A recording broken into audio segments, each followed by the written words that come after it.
Tom, an experienced camper from Australia who had spent years exploring remote forests and mountains all over the world, expected to have just like any other adventure he had had for many years. This time, he decided to explore Vietnam. Here he expected to experience excitement, challenge, and stunning natural beauty in the dense jungles. Together with his friend Max, Tom was excited to hike through the less explored regions of the country, those that people were afraid of.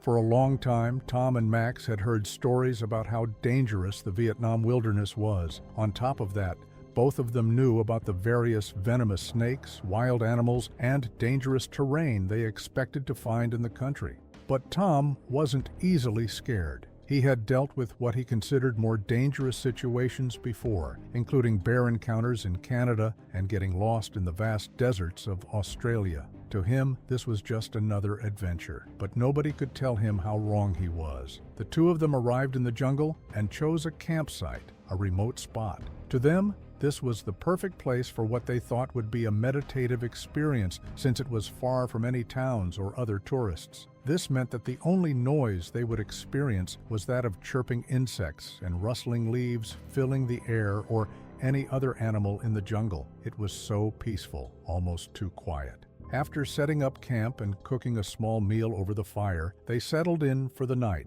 without knowing what the universe had for them the next day. The following morning, the jungle was alive with activity. Birds called out from the treetops, and small animals hid in the thick undergrowth whenever someone approached. Tom and Max decided to spend the day looking for the mysterious cave a local guide had told them about. The guide had warned them that the area was risky and that few people had ever ventured that far into the jungle. But to Tom, this was exactly what he was looking for: untouched ground and a real sense of adventure and danger. It's as if he was addicted to the thrill of it. The hike to the cave was not as easy as they expected. They had to climb steep paths and get past the thick undergrowth that was slowing them down, since some of them had sharp thorns. But after a few hours of hiking, they finally reached the cave entrance. The cave's mysteriousness was as anything they would expect. It was hidden behind a cluster of trees and overgrown vines, almost blocking the entrance. To Tom and Max, this was a sign that the cave had been avoided by people for long. It was dark inside. The darkness made it hard to see even a few feet in front. For this reason, they lit their flashlights and entered cautiously,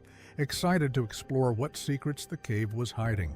As they moved deeper into the cave, it became colder, and the sound of dripping water could be heard echoing off the walls, making some rocks moist and slippery. But then, their curious adventure for the secrets of the cave took an unexpected turn. All of a sudden, Tom's foot slipped on a wet rock. He tried to find balance, but it was too late. With a shout, he fell forward into a deep hole that he had seen. Max had not seen it either. The fall seemed to last forever, but in reality, it was only a few seconds before Tom hit the bottom. It was too dark to see. Max rushed to the edge of the hole, shining his flashlight down to find his friend. "Tom, are you okay?" he shouted, his voice trembling with fear. But instead of an answer, he heard something else: hissing, the unmistakable, terrifying sound of snakes. And not just one snake, many snakes. Tom had fallen into a pit, and as his eyes adjusted to the dim light, he realized the full horror of his situation. The floor of the pit was alive with snakes, dozens of them, their bodies writhing and slithering over each other. Some of the snakes were huge, their scales gleaming in the faint light. And worse still, these weren't just any snakes, they were venomous. He felt the first bite almost immediately, a sharp pain shooting up his leg, then another, this time on his arm. The snakes were attacking, their fangs sinking into his flesh. Tom tried to get up, but every movement seemed to provoke more bites. The snakes were everywhere, crawling over him, their hiss growing louder as they struck again and again.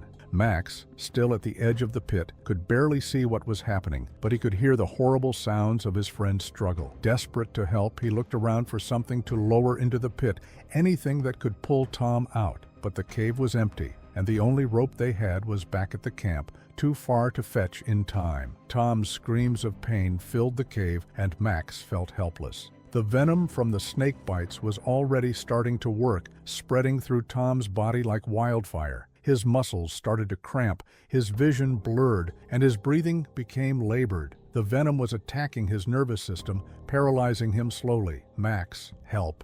Tom's voice was weak now, barely a whisper. But Max couldn't do anything. The pit was too deep, and the snakes were too dangerous. He could only watch in horror as his friend's movements slowed and then finally stopped. The snakes, having finished their deadly attack, began to coil all over Tom's lifeless body.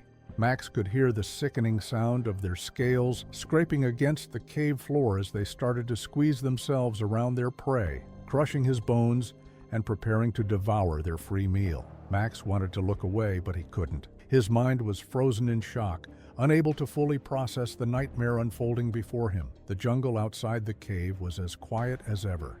It was like it did not know the horror that was unfolding in the cave with Tom getting his life drained.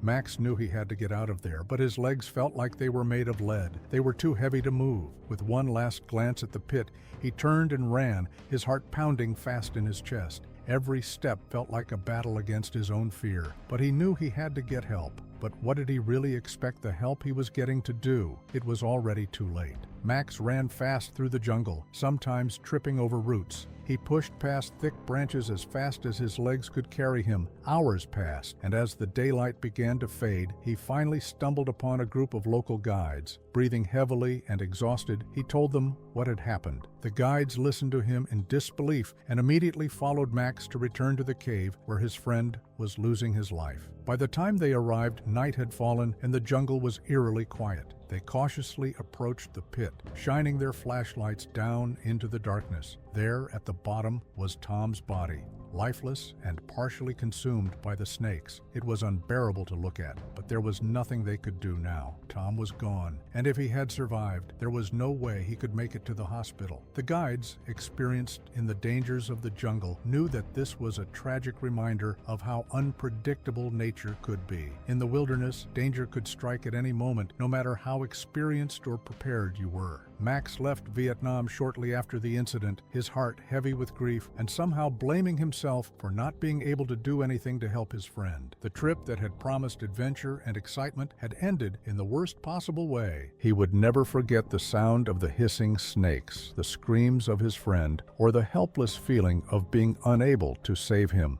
The story of Tom's death spread quickly among the locals and other travelers. It served as a chilling warning to anyone planning to explore the untamed jungles of Vietnam. Even after being warned, the jungle, while beautiful and full of life, could be just as deadly as it was enchanting. Yet this was not the only time the dangerous snakes in the Vietnam jungles devoured unexpected victims. It was a hot, sticky morning in the dense jungles of Vietnam. Jack, a seasoned snake hunter from the U.S., had been in the country for weeks, chasing stories of giant, deadly snakes deep in the jungle. He wasn't new to this game. Over the years, Jack had caught some of the world's most dangerous snakes, from cobras in India to pythons in the swamps of Florida. But Vietnam was different. The jungle here was thick and wild. While most people enjoyed hiking in it, it was full of unseen dangers. On top of that, locals had told him stories about snakes so big and venomous that they were almost legends, and Jack was eager to find them. Jack had always been a bit reckless, pushing the limits to get closer to his prey. He loved the thrill of the hunt, the rush of adrenaline when a snake was within reach. To him, this trip to Vietnam was the ultimate challenge. He had heard about a particular area deep in the jungle where a massive snake was said to live.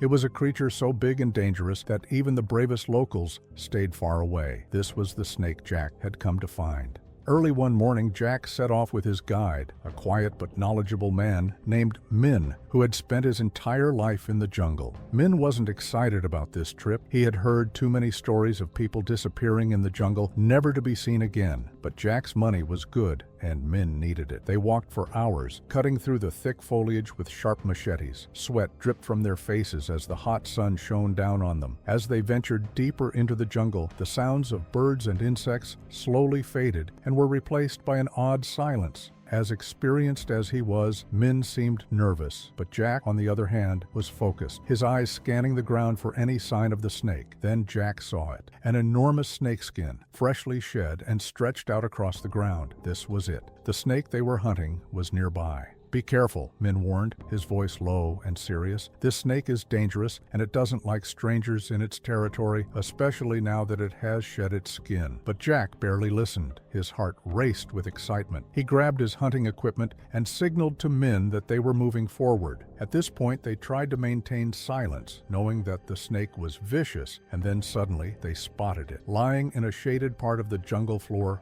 was the massive snake, its scales dark and gleaming, blending in with the shadows. It was even bigger than Jack had imagined. Without hesitation, Jack moved in. His camera was out to capture footage before attempting to catch it. The snake's eyes were closed, and it seemed to be resting. Jack whispered to Min, telling him to stay back while he got closer. He had done this 1,000 times before. Get close, capture the snake's head, and secure it before it had time to react. But this time, things didn't go as planned. Just as Jack was a few feet away, the snake's eyes snapped open. In a flash, it lunged at him with terrifying speed. Jack barely had time to react before the snake's body wrapped around his legs, knocking him off balance. He hit the ground hard, his head spinning as the world tilted around him. Min shouted something, but Jack couldn't hear him. The snake was squeezing him now, its powerful muscles tightening around his chest. He tried to grab his knife, but the pressure made it impossible to move. The snake's head was inches from his face, its tongue flicking in and out as if sizing him up. Jack had faced dangerous snakes before, but nothing like this. The pain was unbearable